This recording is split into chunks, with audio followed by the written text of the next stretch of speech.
زي العربيات القديمة في الأفلام.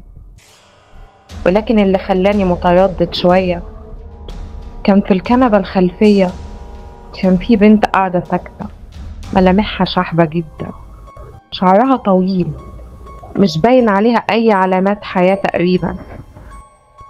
حسيت إنها مش في مكانها، مش متحركة، مش بتتكلم، ولا حتى بتبص حوالينا، ولا كأنها موجودة أصلا. كانت زي روح معانا في العربية. السواق بدأ يسوق وكل حاجة كانت هادية لحد ما بدأنا نشم هوا بارد جوه العربية. الجو بدأ يبقى مش طبيعي، وكان في شعور غريب بدأ يصير طبيعيين. كانت واقفة كأنها مش من العالم ده. كل ما زادت البرودة حواليا كانت عيونها مسمرة عليا.